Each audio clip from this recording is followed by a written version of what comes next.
Peace. How you doing? This is COVID Chronicles number six, numero seis. Um, this one will talk about this one dealing with being a parent and teachers, educators, and the educational system. How COVID has impacted the educational system and the home front, the domestic setup in society. Um, Typically, for those that do not homeschool, whether they send their children to a private school, public school, charter school, either way, um, people are accustomed to, they go through their usual at home activities, um, check their homework, spend time with the family, eat, just do the regular routines, go to bed, wake up early, prepare the kids for school, and if you have a bus that may pick up your child, or if you have to drop your child off at the bus stop, um, and also it depends on age and responsibility. So if your child is too young, you have to drive them to school, drop them off at school. Um, if the child is old enough, like in high school, then you know your child may just walk to school or take public transportation to school.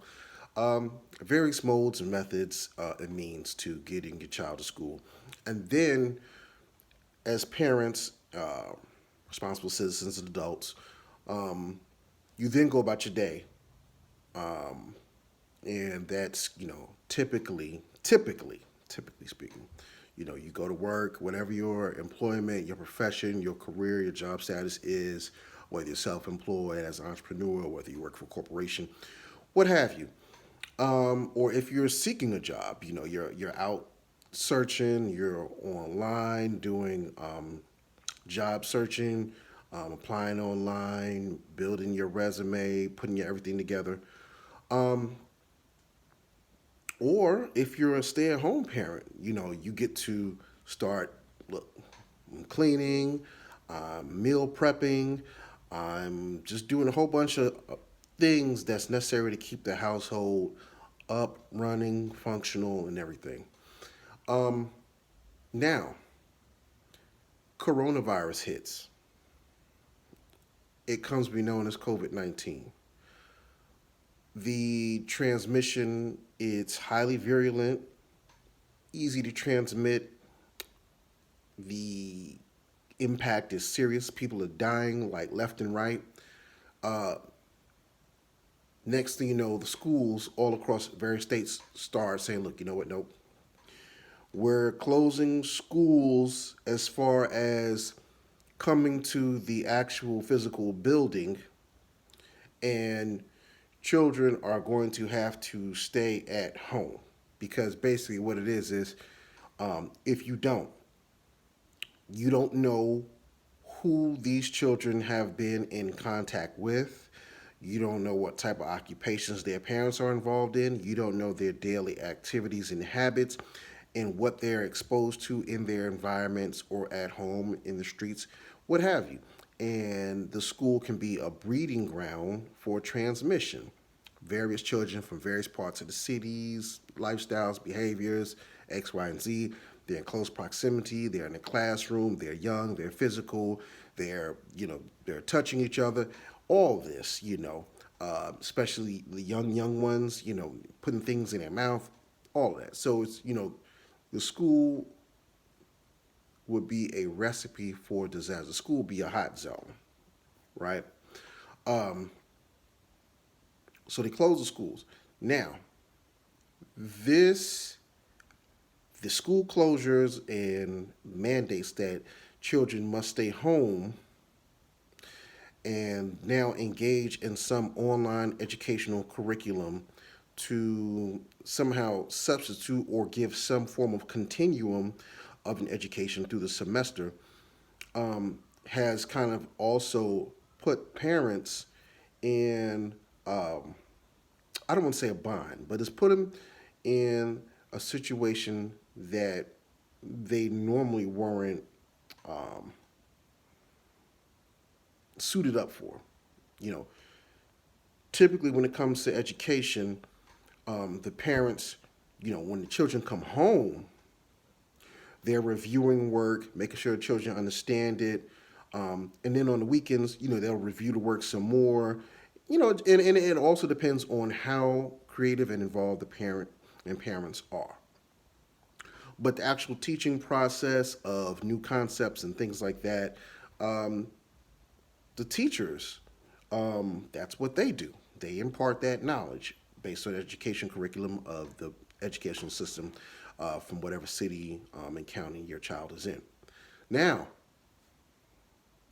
what's happening is parents are now home if they're not essential in this shelter in place situation where they have to kind of, they are 24 hours they're on parental duty 24 hours.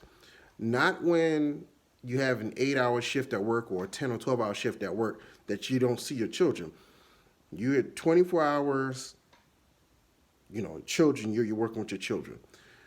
For many parents, and it's interesting because you can see the diversity of experience and parental settings, household settings.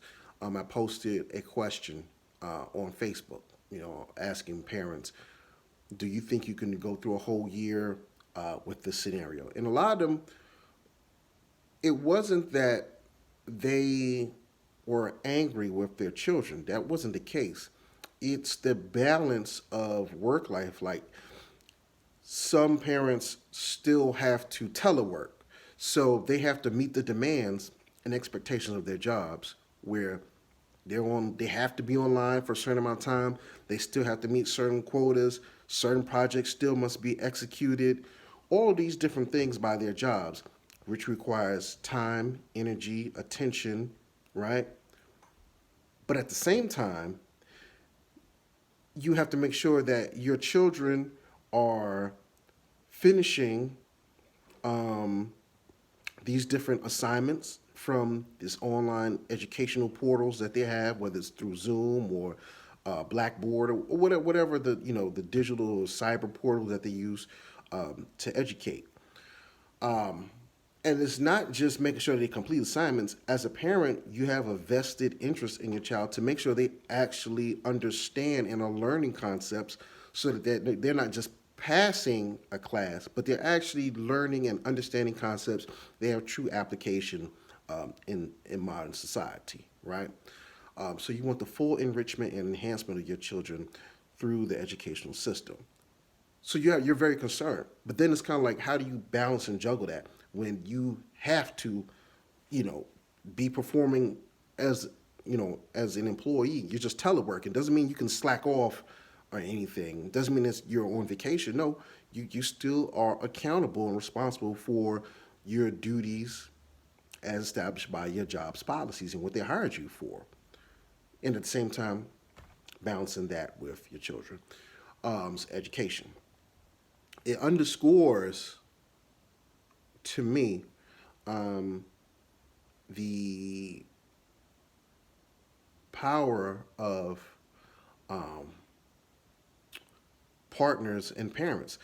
It's interesting, the word partner and the word parent are pretty much very similar in spelling, except that partner has an extra R. Partner just has an extra R. Um, but all the other letters are the same, parent and partner.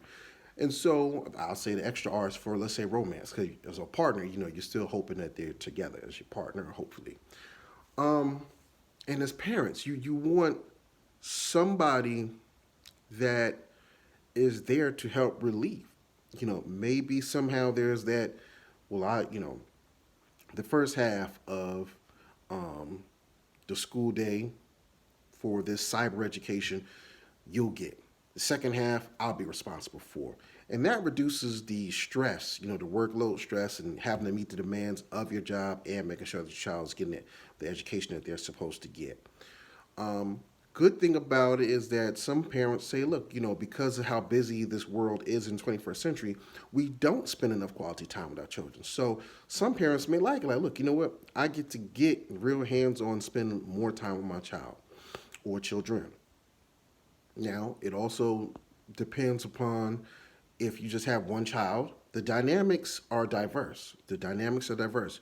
You may have one child, or you may have multiple children, and then varying in age, so different uh,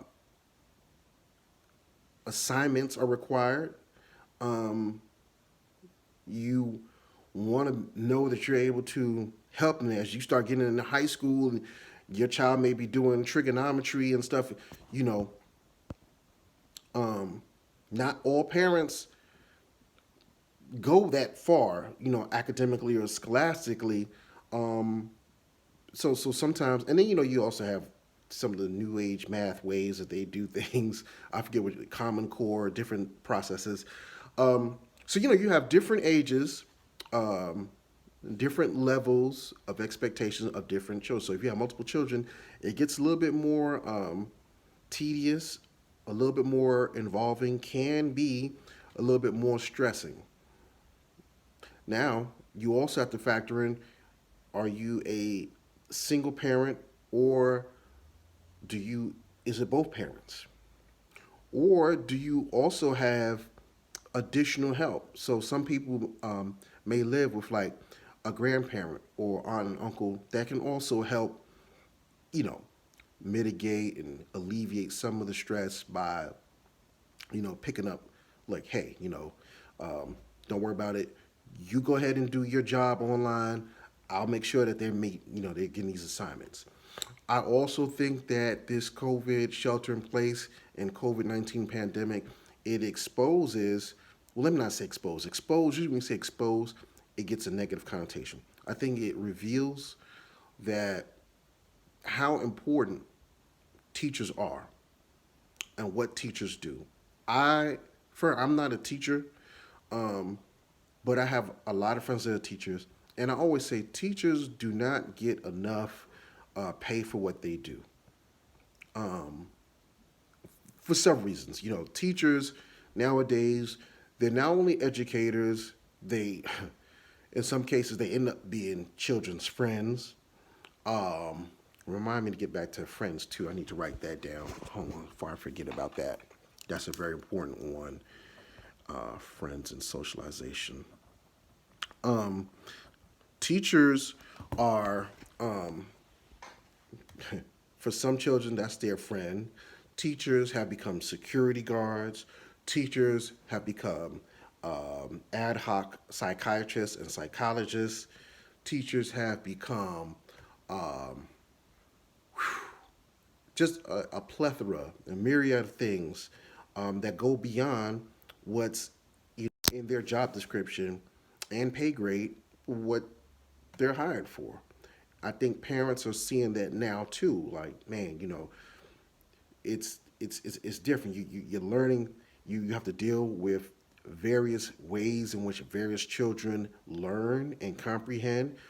You have to be, as a teacher, you have to be responsible for maybe 20 children in the classroom in the various ways they learn. So I think it's COVID is really revealing a lot of things. Getting back to what I was saying, friends and socialization. Another thing that a lot of my friends had replied back to the question I had posted on social media is that a lot of parents are seeing that um, school is also, for many children, a beloved medium. A lot of children were upset.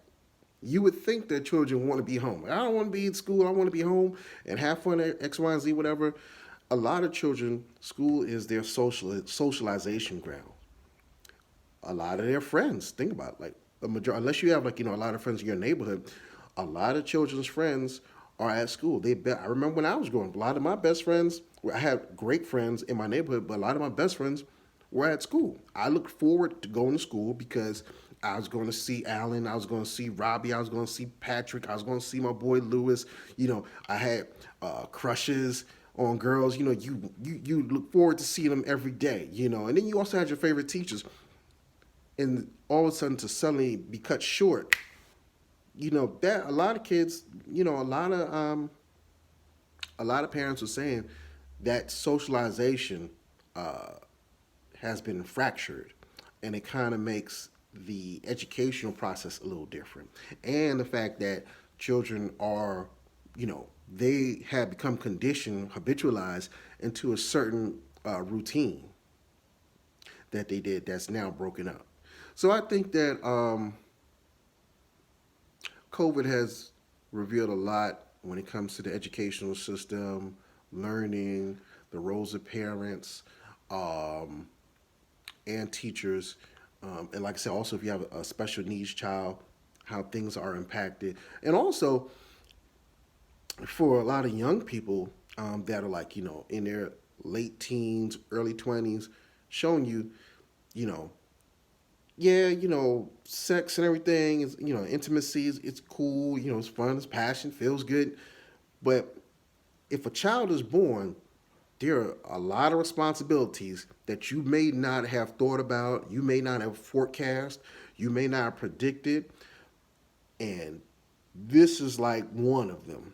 When something like this hits, you are now put in the driver's seat, and it's no longer, fun and games. It's I have to show up, I have to be there, I have to be accountable, and it is what it is. So, and that's something that's important when you look for a mate, as a partner and parent. The same letters, just an extra R in partner, partner and parent. You got to have somebody that's really down with you, down for the team, and is all about a harmonious family balance, and all about support and contribution. So that's that. COVID Chronicles number 6. Peace.